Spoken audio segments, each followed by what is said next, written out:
वापस ही आओ। बिल्कुल ठीक है, आप बैठे प्लीज चेयर्स लगा लो, चेयर लगा लो। आप आओ ना यार प्लीज, आप आओ, आप आओ। करो शुरू करो यार।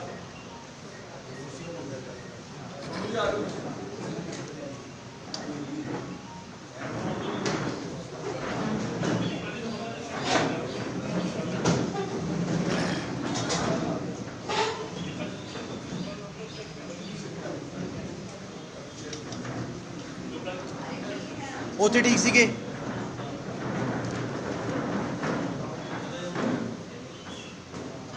वहीं पे ठीक है जी, चलिए।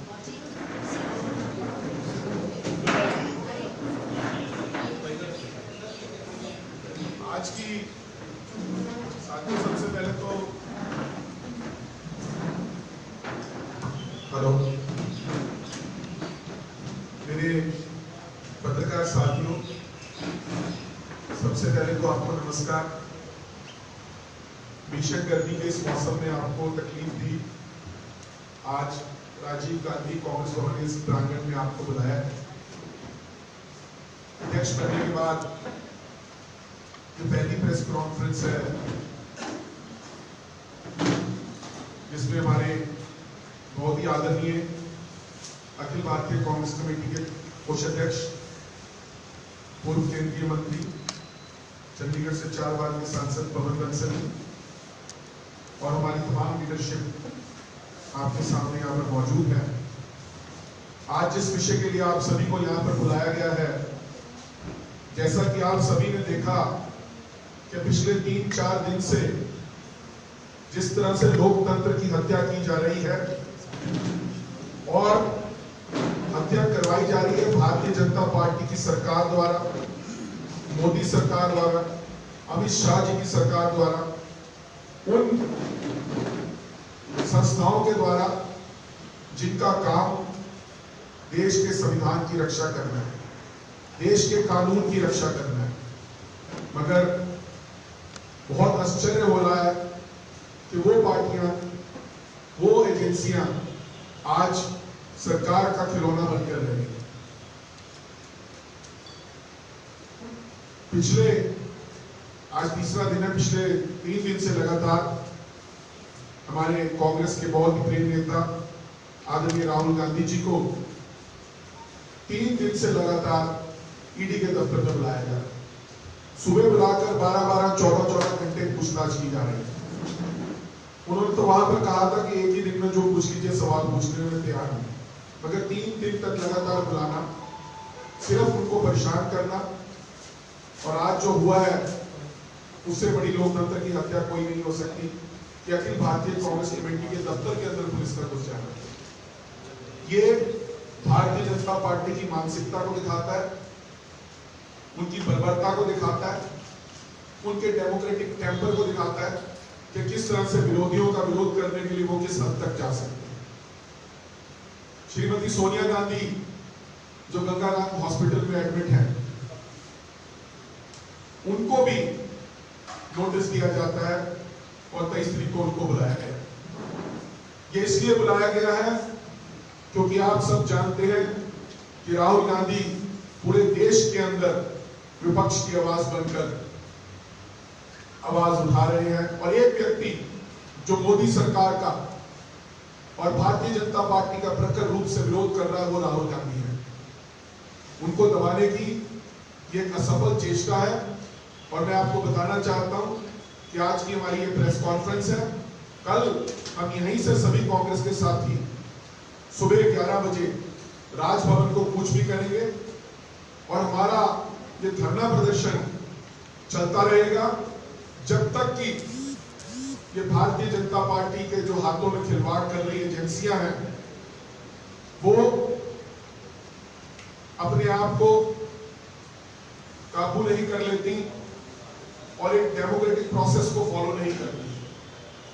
जैसे मैंने पहले कहा कि आज हमारे बीच में केंद्रीय मंत्री, पूर्व केंद्रीय मंत्री श्री पवन बंसल जी मौजूद हैं, जो हमारे कांग्रेस के बड़े नेता हैं। वो भी पिछले 2 दिन से दिल्ली में मौजूद थे, और वो भी इस बात के गवाह थे कि किस तरह से ये एजेंसियां इस तरह का बर्ताव वहां पर कर रही थी और पुलिस का किस तरह का वहां पर बर्ताव था।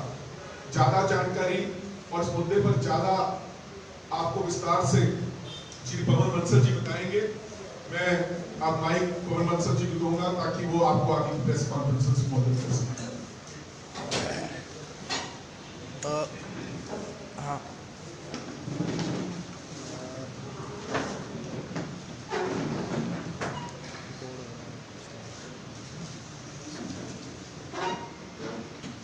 सिर्फ पहले तो मैं एच.एस. रेड्डी जी को बधाई देता हूँ कि कांग्रेस अध्यक्ष श्रीमती सोनिया गांधी ने इनको चंडीगढ़ टेरिटोरियल कांग्रेस कमेटी का अध्यक्ष अभी नियुक्त किया है।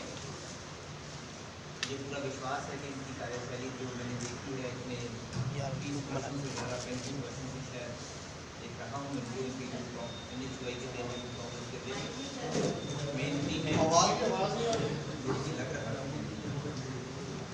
जैसे कि देखा हुआ है पिछले लंबे समय से NHUI के दिनों से मेहनती है। मुझे विश्वास है कि कांग्रेस में एक नई जान देने में यह कामयाब होंगे।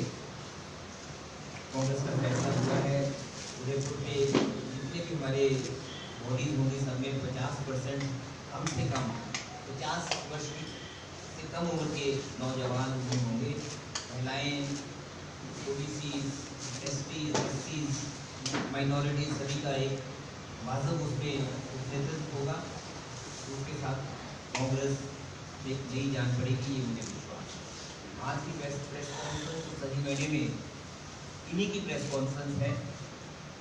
मैं तो पंजाब जाते हुए रास्ते में चंडीगढ़ रुका था, दिल्ली से आता हुआ तो सोचा आपके बीच में आज शाम को इस वक्त शामिल हो जाऊं। बस कुछ दो चार बातें ही कहना चाहूँगा। एक भारतीय जनता पार्टी की तरफ से, उनके मिनिस्टर्स की तरफ से और एक जो मंत्री को तो लगाया शायद अब इस काम भी नहीं हुआ है, स्मृति ईरानी जी को, कि हर वक्त झूठ का फलंदा लेके लोगों के बीच में निकले, स्टेटमेंट तैयार करके मिल जाती है, उसको पढ़ देते हैं। ऐसा उन्होंने परसों ऐसा बोलने की कोशिश की जैसे कि कहीं 2000 करोड़ रुपए का घोटाला कांग्रेस के लीडर्स ने कर लिया। अगर उन्होंने कांग्रेस के खिलाफ बोलना है तो मैं जानता हूं क्योंकि कांग्रेस के खिलाफ बोलने के लिए ही तो उनको बीजेपी में लाया गया था, वरना उनकी पहले कोशिश कहीं और आने की थी, यहाँ उनको लिया नहीं गया था। उसका मैं जिक्र नहीं करना चाहूँगा, जस्ट बाय द वे। तो उनको तो सिर्फ रखा ही इस बात के लिए हुआ है। लेकिन मुझे खेद इस बात का है कि जब एक जिम्मेदारी की पोजीशन संभालती है तो वहाँ कुछ जिम्मेदारी से तो बात करें, वहाँ इस मसले पे बोलती हैं, उस मसले के तथ्यों को तो समझ लें, उनके बारे तो कुछ तो स्टडी करें, उसके बाद उसमें कहें। वो उन्होंने नहीं किया। चंद शब्दों में मैं सिर्फ ये कहना चाहता हूँ, ये केस है क्या। अगर इसका केस का शब्द इस्तेमाल करना, सन 1937 में पंडित जवाहरलाल नेहरू ने और आचार्य नरेंद्र देव, उस वक्त सरदार पटेल और 5-6 और बिल्कुल वरिष्ठ हिंदुस्तान के जो हमारे आज़ादी की लड़ाई में हमारे लगे हुए थे, उन्होंने मिलकर एक अखबार बनाया। क्योंकि ये माना जाता है आज भी कि मीडिया के जरिए लोगों के पास ज़्यादा पहुंचने की ज़रूरत होती है। तो ये अखबार नेशनल हेरल्ड उस वक्त चलाया, एक इसको औजार बना के कि आज़ादी की लड़ाई का एक औजार था। ये कोई बड़े किसी एक उद्योगपतियों का अखबार नहीं था, इन्होंने कोई कमाई के लिए नहीं बनाया गया था। कांग्रेस जनों के अपने सब्सक्रिप्शन से चलता था, लोग और लेते थे, और एक माना जाना एक अखबार था उस वक्त का। नेशनल हेरल्ड के साथ साथ एसोसिएटेड जर्नल्स कंपनी का नाम था। मैं क्योंकि जो मैं समझता हूँ इसकी मुमकिन से आपसे जिक्र करूँ, आज के दिन ये इसकी CMD का काम मेरे को मिला हुआ है, मैं हूँ इसका इस वक्त।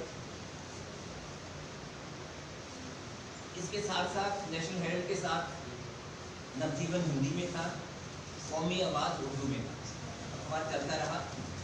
आज़ादी के दिनों में, लड़ाई के दिनों में बीच में कुछ वर्ष ऐसे ही आए जैसे आज के दिन है, उस वक्त बंद करना पड़ा, लेकिन फिर इस अखबार को फिर चलाया गया। फिर ये जब जनता सरकार आई, उन्होंने फिर ऐसे ही कारनामे इस अखबार पे करने की कोशिश की, क्योंकि हर वक्त उनका रहा था कि ऐसे अखबार बंद करके सिर्फ अपने जिन चहेते लोगों की कोई आवाज़ हो सिर्फ वो रखे। कांग्रेस की आवाज़ है, आज़ाद आवाज़, वो उसको ये कुचल देना चाहते हैं। उसके बाद समय ऐसा आया, इसको नुकसान होने शुरू हुए। उसके चलते चलते मुश्किल हो गई जर्नलिस्ट के पैसे देने, उनकी तनख्वाहें देनी, एम्प्लॉइज़ की तनख्वाहें देनी।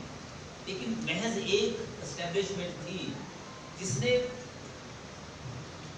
लोगों की आय पे, उनकी तनख्वाहों पे कट नहीं लगाया। आप जानते हैं कि क्या कुछ मालिक अखबारों के आज के दिन करते रहते हैं। एक पैसे का किसी पे कट नहीं लगाया, उनको उनकी तनख्वाह देनी चाहिए।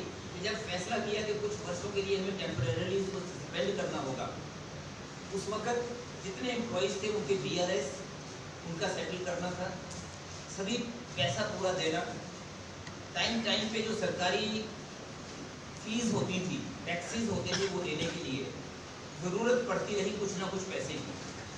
क्योंकि इसके जो एम्स एंड ऑब्जेक्ट्स हैं, जो इसके ऑब्जेक्टिव्स हैं इस कंपनी के, उनमें ये है कि जो संविधान पे हमारे प्रिएम्बल है और कांग्रेस की जो आइडियोलॉजी है उसको प्रोपेगेट करना। तो कांग्रेस ने अपना फर्ज समझा कि इसकी हिदायत वित्तीय अलग अलग समय पे करते रहे, और वो 10 वर्षों में 100 किश्तों में 100 इंस्टेंसेस इकट्ठे होते हुए, कभी 1 लाख, कभी 10 लाख, कभी 1 करोड़, कभी 1.5 करोड़, कभी 2 करोड़, 17 करोड़, ये 100 बाद में मिला के आखिर में 90 करोड़ रुपया हो गया, जो एक लोन की शक्ल में ऑल इंडिया कांग्रेस कमेटी की तरफ से AJL के पास चला गया। ये सभी का माना हुआ है कि कांग्रेस ने दिए, कांग्रेस कहती है हमने दिए, AJL मानते हैं कि हमें लिए। लेकिन हालत ऐसी हुई, आप जानते हैं कि अखबार चलाना बहुत आसान काम नहीं, जितनी देर तक सरकार ना उसके पीछे लगे। कांग्रेस की सरकार होते हुए भी कांग्रेस ने इसकी इमदाद वो नहीं की, उसके जरिए इसको चलवा देते। इसको अपने आप एक इंडिपेंडेंट आइडेंटिटी रखी, इसका एडिटोरियल ऑटोनॉमी रही। अगर कांग्रेस के खिलाफ भी कोई खबर देनी है वो भी दे सकते थे। सिर्फ कांग्रेस का एक कोई बीच में साथी, कांग्रेस का वर्कर, इसका CMD होते रहे, लेकिन टोटल एडिटोरियल ऑटोनॉमी के साथ पेपर ने काम नुकसान होता रहा। वो कांग्रेस इसको लोन देती रही। जाके सन 2010-11 में, ये मेरा ख्याल दिसंबर 2010 है अगर मैं गलत नहीं हूँ, लेकिन वो तारीख की जरूरत नहीं, 90 करोड़ जब रुपये इकट्ठे हो गए थे, ये महसूस हुआ कि ये लौटाए नहीं जा सकते।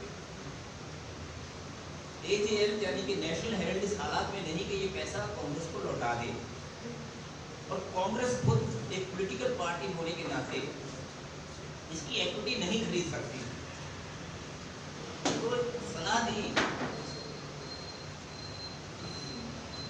जिनको कहें हम लीगल एक्सपर्ट्स, देश के सबसे बड़े लीगल एक्सपर्ट और फाइनेंशियल एक्सपर्ट, उनसे सलाह मिली कि आप एक सेक्शन 25 है एक कंपनीज एक्ट में, चैरिटेबल सेक्शन 25 कंपनी बोलते हैं उसको, charitable not for profit company, young Indian company एक बनाई, सेक्शन 25 कंपनी बोला जाता है। मैं फिर दोहरा रहा हूँ, ये शब्द को मार्क कर लीजिए प्लीज, ये इसका इम्पोर्टेंट है। Charitable not for profit company, charitable dash कहें या कॉमा डालें, नॉट फॉर प्रॉफिट। ये कोई वित्तीय कंपनी नहीं है, ये कोई कंपनी नहीं जो जिसने मैनेज करना है, व्यापार करना है। ये कंपनी है सिर्फ एक मुद्दे के लिए, और मुद्दा क्या था कि नेशनल हेराल्ड जो अखबार खत्म हो रहा है उसको फिर रिवाइव करना है, उसको चलाना है। उसके लिए AICC ने जो 90 करोड़ था वो अपना इनको असाइन कर दिया। इक्विटी AICC नहीं खरीद सकती, एक इंडिपेंडेंट ऑटोनोमस आइडेंटिटी, और वो इन तीनों शब्दों का जो है, charitable not for profit company का मतलब है कि 1 रुपया इसमें कोई तनख्वाह नहीं ले सकता, 1 रुपया कोई डिविडेंड नहीं ले सकता, और कोई इसकी मालकियत किसी चीज पे उनकी नहीं हो सकती। सिर्फ उसको डायरेक्टर्स जो होंगे उसको चलाने के लिए होंगे। कांग्रेस ने अपना लोन इनको असाइन कर दिया। खाना होता है, ये कानूनन बिल्कुल सही है, इसको कोई गलत कह नहीं सकता, मैं दावे के साथ कह रहा हूँ। और ये 50 लाख में उनको असाइन कर दिया कि अब कांग्रेस की जगह इसमें इसके क्रेडिटर होंगे यंग इंडियन। यंग इंडियन को एजेएल ने उस 90 करोड़ रुपए के शेयर्स दे दिए, नए शेयर्स, एडिशनल शेयर्स दे सकते हैं। ये सब बाकायदा कानूनन बात है, परमिसिबल है, इसमें कोई गलत नहीं। और उसकी जगह ना तो उसका डेट कोई नहीं रहा, उसके बाद उस पे जो 90 करोड़ का डेट था, यानी कि उन्होंने 90 करोड़ के शेयर्स दे दिए। उनके शेयर, उसके मालिक पवन बांसल, खारगे जी, वोरा जी, सोनिया जी, राहुल गांधी वो नहीं बने, उनके मालिक यंग इंडियन बने उतने शेयर्स के। और यंग इंडियन मैंने 3 बार कह दिया, एक कंपनी है सेक्शन 25 कंपनी।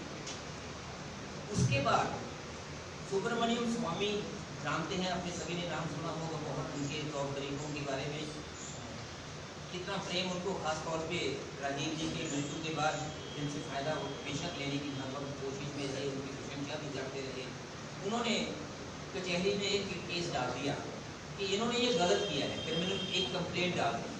और ये शायद मेरे को जितना कानून का मैं जानता हूँ पहला ही एक केस होगा हिंदुस्तान में जिसमें जिसने कंप्लेंट डाली हुई है वो कचहरी में भाग भाग के तारीखें मांग रहा है, क्योंकि ऐसा उलझा दिया हमारे वकीलों ने उनको कि उनको सोचता नहीं था कुछ क्या जवाब दें, उलझेंगे उसमें पूरी तरह। लेकिन दूसरी तरफ इस पे ये बात पे गौर किया गया कि क्या, क्योंकि किसी ने शिकायत आगे उधर भी कर दी, तो इस पे एजेंसीज ने देखा और इनको एक लीगल ओपिनियन मिला कि ये बाकायदा सब कुछ ठीक है, इसमें कुछ नहीं। लेकिन अब फिर पिछले वर्ष फिर भारतीय जनता पार्टी के दिमाग में आया कि ये हमारे पास मुद्दा है जिसको हम बना सकते हैं, जिसके लिए हम कांग्रेस के लीडर्स को परेशान कर सकते हैं, लोगों के मन में गलत फहमी डाल सकते हैं कि हम कह सकते हैं कि इन्होंने मनी लॉन्ड्रिंग कर दी। अब मैं मोदी साहब को इतना कहना चाहता हूँ, मनी लॉन्ड्रिंग चीज़ क्या? मनी लॉन्ड्रिंग का केस इन बातों के लिए नहीं बना था। मनी लॉन्ड्रिंग का केस था मनी लॉन्ड्रिंग, लॉन्ड्रिंग का मतलब धुलाई करना, धुलाई कपड़े की जगह पैसे की धुलाई करना, काले पैसे को सफ़ेद पैसा बना देना, जो उसको भाषा में कहते हैं, ब्लैक मनी को जो लीगल मनी होती है वो बना देना। उसके लिए सबसे पहला एक प्री कंडीशन होता है पैसा इलीगल मनी हो, ड्रग्स से आया हो, रिश्वत से आया हो, स्मगलिंग से आया हो, टेरर से आया हो, किसी चीज़ से हो, टेंटेड मनी ऐसा बोलते थे, टेंटेड मनी हो, उस पर पीएमएलए चल सकता है कि उन्होंने वो पैसा जहाँ से आया अब उसका इस्तेमाल कैसे कर रहे हैं, दूसरी तरफ उसको कैसे कन्वर्ट कर रहे हैं वाइट मनी में। वाइट मनी नहीं वर्ड होता, लेकिन कहने के लिए है, क्योंकि जब ब्लैक कहता हूँ तब कहता हूँ। इसको उन्होंने इस बात के लिए उस पर लगता है ये करना। इसमें तो माना हुआ है कि ये पैसा एआईसीसी का था, एआईसीसी ने एजेएल को दिया, रिकॉर्ड्स में है, बैंक के अकाउंट्स में है, एआईसीसी ने असाइन किया, असाइनमेंट की डीड है, उसके बाद उन्होंने शेयर्स दिए, उनको वो हैं, क्या चीज़ कहाँ छुपाई हुई?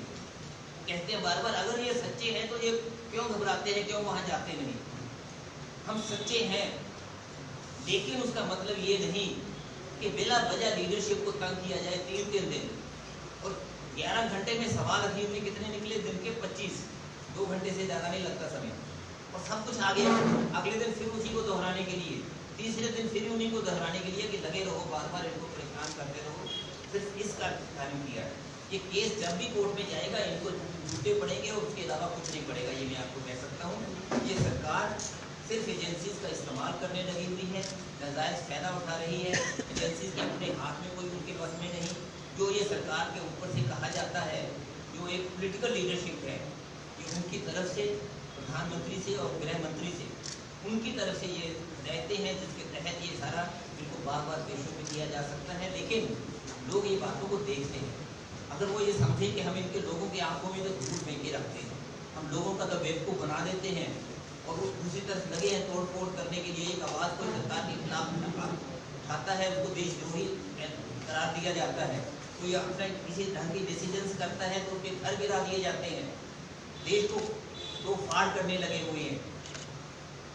सिर्फ देश का मतलब एक भौगोलिक यूनिट नहीं होता, इसका मतलब होता है एक भावनात्मक लोगों के बीच में एक रिश्ता हो, एक प्रेम हो, एक प्यार हो, उसको ये खत्म करने लगे होंगे। लेकिन अपने उस एजेंडा को पूरा करने के लिए ऑपोजिशन को दूसरी तरफ ऐसे हालात में कर रहे हैं कि वो शायद इसी में रुझे नहीं और हमारी बातों का कर ना सके। रुपए का पहली बार 78 रुपये 38 पैसे गिर गया था परसों, कल 78 रहा। 60 रुपये जब हुआ था बाबा लोग लगा दिए थे सारे, इन्होंने जितने संत लोग थे उनसे भी उलवाना शुरू कर दिया था कि 60 रुपया गिर गया है डॉलर के मुताबिक। उन चीज़ों को, महंगाई की क्या हालात है, उन सब चीज़ों पे धूप फेंकने के लिए, लोगों की सिर्फ अटेंशन दूसरी तरफ डाइवर्ट करने के लिए और ये दिखाने के लिए कि कांग्रेस करप्शन को सपोर्ट करे। इससे ज़्यादा बड़ा झूठ हो नहीं सकता। भारतीय जनता पार्टी की बुनियाद झूठ है और झूठ की ही बात वो कचहरियों तक भी करते हैं। हम बिल्कुल क्लियर है इस बात पे, जो मैंने आपको वाकई थोड़े से बताया इस समय में। किसी बात की हमें कोई झिझक नहीं, कोई कहीं उसको छुपाने की बात नहीं। स्पष्ट तौर पे है कि कानून ये बिल्कुल सिंपल है। अगर एक अखबार को चलाने के लिए, जो अखबार ने आज़ादी की लड़ाई में पूरा हिस्सा लिया, वो अगर उन जर्नलिस्ट को ये हो कि वो रिट्रेंच ना हो जाए, आज के दिन जो काम करते हैं, अगर उनको एक बेल आउट करने के लिए अगर कांग्रेस ने कुछ इमदाद की, अगर ये गुनाह है कांग्रेस का, तो शायद जितने अखबारों के मालिक हैं सबका गुनाह होगा, आप सभी का होगा कि ये हो क्या रहा है। अगर ऐसा ही होगा, उनको गुनाह करेंगे कि अखबार चलाना गुनाह है, ये अखबार चलता क्यों है। पंडित जवाहरलाल नेहरू की उसमें वो जो मास में आता है, freedom is in peril, defended with all your mind. Pandit Jawaharlal Nehru का नाम मिटाने की कोशिश कर रही है ये सरकार, उसमें कामयाब नहीं होगी। पंडित नेहरू का नाम रहेगा। और आज के दिन जो पंडित जवाहरलाल नेहरू के शब्द हैं वो कितने ढुकते हैं आज के दिन। फ्रीडम इज इन पेरिल, आज आज़ादी खतरे में है। आज़ादी हमारी एक राजनीतिक आज़ादी नहीं, हमारी जो एक इंडिविजुअल की एक फ्रीडम लिबर्टी, वो अगर आज खतरे में है तो defended with all your mind. ये है, ये रहेगा। और कांग्रेस अपनी जगह पे अडिग है, अपनी जगह पे सच्ची है और सच्चाई के रास्ते पे चलते हुए इनको हार मिलेगी ही मिलेगी भारतीय जनता पार्टी को। हमें कोई इसमें दो शक, कोई बहन, कोई शक नहीं। जितना मर्जी परेशान कर ले हमारे लीडर्स को, वो उतना ही और मजबूत होकर वहाँ से विक्टोरियस और स्ट्रॉन्ग इमर्ज करेंगे और पार्टी को राहुल गांधी उतना ही और मजबूती के साथ लीड करेंगे। वो जानते हैं, उनको बिल्कुल फर्स्ट हैंड, बिल्कुल क्लोज क्वार्टर से मालूम हो गया सारा कि क्या क्या चुनाव की बातें ये करते हैं, कैसे 3-3 दिन ज़ाया करते हैं पूरे एजेंसीज का 4-4 दिन उसी चीज़ पे लगा के, वही सवालों को उलझा फिरा के घुमा के, जबकि निकालने के लिए कुछ नहीं, बाहर की खाल भी नहीं उतार सकते। यहाँ तक उनकी अदरवाइज नाकामी है। इन शब्दों के साथ मैं आपका बहुत बहुत धन्यवाद करता हूँ। बहुत बहुत धन्यवाद साथियों। उम्मीद करता हूँ कि लोकतंत्र का चौथा स्तंभ होने के नाते जो भी आपको जायज़ लगेगा, जहाँ जहाँ भी आप हमारी आवाज़ को पहुँचा सकेंगे, क्योंकि जो दमन का चक्र आज हमारे साथ चला है वो कल को आप लोगों के साथ भी चल सकता है। जिस तरह के हालात देश में बने हुए हैं वो अब सबके सामने है। जो भी साथी कोई सवाल पूछना चाहते हैं तो पूछ सकते हैं। बादशाह जी, जो राहुल गांधी जी वो किस कंपनी में क्या है, किस कैपेसिटी में ईडी उनसे डिस्कस कर रही है? वो यंग इंडियन ਦੇ ਵਿੱਚ डायरेक्टर यंग इंडियन ਦੇ ਵਿੱਚ यंग इंडियन अखबार नहीं चलाती नेशनल हेरिटेज एजेएल चलाती है। एजेएल ਦੇ ਵਿੱਚ ਪੁਰਾਣੇ ਹੋਰ शेयर होल्डर्स ने, ਉਹਦੇ ਵਿੱਚ ਨਵੇਂ यंग इंडियन ਉਹਦੇ ਵਿੱਚ शेयर होल्डर है ਸਾਰਿਆਂ ਨਾਲੋਂ ਵੱਡਾ। पर एक ਉਹਦੇ ਨਾਲ ਰਾਹੁਲ ਗਾਂਧੀ ਉਹਦੇ ਮਾलिक नहीं बन गए। अखबार ਵਿੱਚ ਹਾਲੇ ਵੀ ਇਹ ਦੇ ਰਿਹਾ ਕਿ ਅਸੀਂ ਇਹ ਦੇ ਜਾ ਰਹੇ ਨੇ अपने ईडी वाले जिवें रिलीज दिंदे ने उवें आती है, आना नहीं चाहिए। ਜਿਹੜੀ ईडी ਦੇ ਅੱਗੇ परफॉर्मेंस ਜਿਹੜੀ ਕੋਈ प्रोसीडिंग्स ਹੁੰਦੀਆਂ ਨੇ ਉਹ ਕਾਨੂੰਨਨ प्रोसीडिंग्स ਨੇ। ਜਿਵੇਂ ਪੁਲਿਸ ਦੀ ਅੱਗੇ ਤੁਹਾਡੀ ਕੋਈ ਸਟੇਟਮੈਂਟ ਹੁੰਦੀ ਹੈ, ਤੁਸੀਂ ਉਸ ਤੋਂ ਮੁਕਰ ਸਕਦੇ ਹੋ ਕੋਰਟ ਦੇ ਵਿੱਚ। ਜਿਹੜੀ ईडी ਦੇ ਅੱਗੇ ਹੁੰਦੀ ਹੈ ਉਹ ਸਟੇਟਮੈਂਟ ਐ ਮੰਨੀ ਜਾਂਦੀ ਹੈ ਜਿਵੇਂ ਕੋਰਟ ਦੇ ਵਿੱਚ ਸਟੇਟਮੈਂਟ। मैं इसका जिक्र नहीं किया क्योंकि मैं खुद 4 दिन लगाए हुए जो उन्होंने जनाब को सारी गल का जिक्र नहीं किया, ना ही करना चाहूँगा, ना ही थोड़े नाल कोई सवाल लवांगा। अपने आप ही दस रहा पर तुहानूं मैं एक गल्लों दस रहा कि वो गल इस तरह होती है कि जिवें तुहाडा कचहरी दे विच बयान तुसीं उसनूं झूठ बयान नहीं दे सकते। अते अगर ये गल है जिहड़ा कुछ अखबारां च आई जा रहा कि राहुल गांधी तो पूछा कि राहुल गांधी ने 3 दिनों च मीडिया नाल गल कीती नहीं की। 2 दिन दफ्तर के मीडिया इकट्ठ होया पूरे दौर का, did not speak to the media at all। उन्होंने इससे बोले नहीं कुछ, क्योंकि अंदर की होया बाहरों अंदरों आ रहा कि बाहर इन्होंने की पूछा गया वो इन्हों पास होंगे भारतीय जनता पार्टी के लीडर्स के कोले होंगे कि की पूछा गया, जिससे मन घड़त कहानियां होर बना लेंगे हैं। राहुल गांधी जी का सवाल सी वो यंग इंडिया के डायरेक्टर ने एजेल प्रिंटर है, पब्लिशर है, अखबार का नेशनल है। इस तो पहला भी एजे हरियाणा की सरकार ਵੱਲੋਂ पंचकूला में एक प्लाट देना इशू चलिया सी ते सीबीआई द्वारा वो केस हाले चल रहा है, वो केस के ਵਿੱਚ स्टे ਕੀਤਾ ਹੋਇਆ है हाई कोर्ट ने के, पर ईडी ने उसके ਵਿੱਚ प्रॉपर्टी ਨੂੰ ਅਟੈਚ ਕੀਤਾ ਹੋਇਆ है ਸਾਡੀ प्रॉपर्टी, क्योंकि ईडी ਦਾ ਕੰਮ ਹੀ ਅਟੈਚ ਕਰਨਾ, ਉਹਨਾਂ ਨੂੰ ਹੁਕਮ ਹੀ ਹੋਇਆ ਹੁੰਦਾ ਕਿ ਤੁਸੀਂ ਅਟੈਚ ਕਰਨੀ ਹੀ ਕਰਨੀ ਹੈ। प्रॉपर्टी उन्होंने ਸਾਡੀ ਪੰਚਕੂਲੇ ਵਾਲੀ ਹੀ ਇਹਦੇ ਵਿੱਚ ਅਟੈਚ ਕੀਤੀ ਹੋਈ ਹੈ ईडी ने, पर हाई कोर्ट ने ਅੱਗੇ प्रोसीडिंग स्टे ਕੀਤੀ ਹੋਈ है। उसे केस ਵਿੱਚ ਕਿ ਇਹਨਾਂ ਇਹ ਕੇਸ एजेएल तो ਹੋਰ केस है, ये ਹੋਰ केस पर एजेएल ਦਾ ही है। एक भी मनी लॉन्ड्रिंग का केस बना रहे हैं, ये भी मनी लॉन्ड्रिंग का बना रहे हैं, जो होर केस है। हाँ जी सर, आप पूरे सीनियर लीडर हैं और जहाँ तक छोटी मोटी जानकारी हमारी है कि अपोजिशन के लीडर को अगर इस तरह से तंग किया जाता है तो उसका उल्टा ही असर होता है, वो उतना ही स्ट्रांग बन के उभरता है। मेरे ख्याल से भी सबको पता है, ठीक है ना। तो कहीं ऐसा नहीं हुआ कि मतलब कुछ मिला ही ना हो उनको, इसलिए मतलब आप करके मतलब कोई चीज़ मतलब मिला नहीं है, मिल सकता नहीं है, क्योंकि कुछ है नहीं। मिला नहीं, मिल सकता नहीं, क्योंकि है नहीं। ये मैं कह सकता हूँ, कुछ मुझे तथ्यों का पूरा इसमें पता है, मैंने जो बताए हैं उसको दोहराना नहीं चाहूँगा, मेरी गर्मी है अंदर आपको गर्मी में बताया हुआ है, और इस कारण ये लेकिन ये वजह है भारतीय जनता पार्टी बदनाम करने के लिए और अपना इस्तेमाल करने के लिए ताकत को एक क्रूरता के साथ, जैसे आज दफ्तर में जाके 2 दिन तो हमारे महिलाओं को भी, हमारे राज्यसभा की सदस्य हैं लेडी एक मेंबर, उसको घनीसा सड़क पे ऐसे लेके गई, वो आगे बैठ गई दफ्तर के हमारे वहाँ चौकी मार के, तो घनीसा ऐसे धक्के के साथ उनको बस में फेंका। हमारे जो मुलाजम आ रहे थे अंदर, मुलाजमों को दफ्तर में नहीं आने दिया, बसों में चढ़ा के ले गए उधर। मैं अगर पीछे से घूम के हमारे जो सर्वेंट्स के क्वार्टर्स हैं 24 सेक्टर 24 अकबर रोड में, उनके पीछे से होकर मैं अपने ऑफिस में पहुंचा था कल। उस रास्ते से नहीं, हमें अपने दफ्तर में तक आने नहीं दिया, ऐसी कहानी बनाई हुई है इन्होंने। सर एक छोटा सा सवाल लोकल यूनिट को लेकर, जैसे चावला जी का इस्तीफा, अच्छा एक पार्षद आपके पहले छोड़ गए थे, दूसरे की मतलब आइडिया कर दिए गए, अमन जी तो इस तरह आपकी कोई रणनीति नियर फ्यूचर में कोई है? देखिए कोई उन्होंने दादा जी ने बहुत अच्छा काम किया, पार्टी के साथ रहे हैं, पुराने से हैं, मेरे यूथ कांग्रेस के दिनों से हम इकट्ठे हैं, वैसे 2 साल आगे उनका उनसे काम किया। अब आगे के लिए ये हो गया है कि यंगस्टर्स को, जैसे मैंने पहले कहा था कि समय है यंगस्टर्स का, हम लोगों को तो साइड पे हटने का समय है, नौजवानों को आना है आगे। नौजवान जो जिनमें हिम्मत है, जिनमें जो काम करना चाहते हैं, उनको आगे लाना है। सिर्फ इसलिए यूँ है, अगर कोई एक पहले छोड़ गया था, एक दूसरा छोड़ गया था, किसको कैसे किसने छुड़ा दिया, हर तरह के लोग होते हैं, सभी पार्टियों से आइडियोलॉजी से बंधे नहीं होते। कांग्रेस की अपनी आइडियोलॉजी है, जो आइडिया ऑफ इंडिया पंडित जवाहरलाल नेहरू का हमारे संविधान में है, डॉक्टर अम्बेडकर ने जो इसको पूरा दर्शाया है, कांग्रेस की वो फिलॉसफी है। अगर प्रियम्बल को उसका पढ़ लें, जो स्टेटमेंट ऑफ ऑब्जेक्ट्स था पंडित नेहरू का पहले संविधान के में, वो है हमारी फिलॉसफी। अगर उससे कोई सिर्फ इधर ऑफिस मिलता था, इधर पोजीशन मिलती थी, तब इधर है, अगर उन्हें को अब भारतीय जनता पार्टी में मिल गया तो भारतीय जनता पार्टी में चले गए। भारतीय जनता पार्टी ऐसे लोगों को इकट्ठा करती है, अगर करना चाहती है तो उनको गुड लक, लेकिन उनकी हालत खराब होगी, उनकी जो छोड़ के कांग्रेस को जा भी जाएंगे भी गए हैं, और जा भारतीय जनता पार्टी वाले खुद उनकी हालात इससे सुधर नहीं सकती, बेहतर नहीं होगी। कांग्रेस मजबूत होगी, कांग्रेस उनके साथ मजबूत होगी जो कांग्रेस की आइडियोलॉजी को, कांग्रेस के दर्शन को, कांग्रेस के फिलॉसफी के विश्वास रखते हैं और उसको मानते हैं। सर जी मेरे 2 सवाल आपसे। एक पहला सवाल ये है कि अभी लेटेस्ट लड़की जी अभी प्रधान बने हैं और इन्होंने ईडी के दफ्तर के बाहर प्रोटेस्ट किया था, सुभाष चंद्र जी वहाँ पर हाजिर नहीं थे और आज भी नहीं है, और रिसेंटली किरण खेर जी का बर्थडे तो उन्होंने फोटो भी उसके साथ शेयर की है।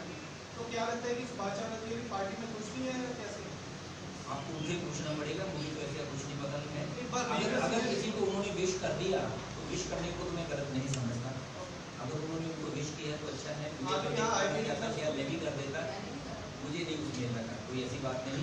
बाकी वो खुश नहीं है क्या है वो तो आपको उनसे बात करनी पड़ेगी। मेरी इनके बनने के बाद उनसे बात नहीं हुई। मेरी जितनी उनसे हुई है फ़ोन पे, वो मुझे नाखुश नहीं लगे किसी बात से। आज भी यहाँ आए भी हैं सर, इसको लेने के लिए। तो थोड़ी देर के बाद आ जाया करेंगे। एकदम आज जब इन्होंने दूसरे दिन कर रहे थे एकदम रेस्पॉन्सिबल कर ली, शायद कहा भी ना जा चुका हो, कोई बात नहीं, लेकिन इसमें यू कांट डिटेल इट बैठ के आज कोई यहाँ नहीं। मेरा एक सवाल है कि ये सारी घटनाएं घट रही हैं कांग्रेस के खिलाफ, बीजेपी ऐसा कर रही है, कांग्रेस क्या कहेंगे, रणनीति क्या है? रणनीति हमारी सत्य तय की होगी। हम लोग उन जैसे नहीं हैं। हम अपनी जगह से, अब इन्होंने भी आगे अपने जेल फास्ट वगैरह अपना बनाएंगे। आज AICC में तीसरे दिन के लिए हुआ, उन्होंने सरकार के दबाव में पुलिस वालों को भी अत्याचार करने पड़े हमारे लोगों पे। आज भी उनको 20 के आज 12 तक के यहाँ तक कि पहली बार ये हुआ है। पहले तो कल ये पहली बार हुआ था कि 144 दफ्तर के इर्द गिर्द भी लगा दी कांग्रेस के, ये भी कभी नहीं हुआ। आज पहला और उससे आगे और लो हो गया और नीचे गिरावट हो गई उनकी और गिर गई ये सरकार। जब आज उन्होंने पुलिस वालों को ये भी हिदायत दे दी कि अंदर भी जाके पेश हो, आज ये किया। उसके बाद देखेंगे इवॉल्व होता है ये, इसमें कोई रिटर्न फॉर्मूले नहीं बने हुए कि क्या करना है, लेकिन इवॉल्व होगी सिचुएशन कैसे होगी उसका उनसे मुकाबला करेंगे, उनसे दबेंगे नहीं। इस बात में कांग्रेस ये बात धन्यवाद।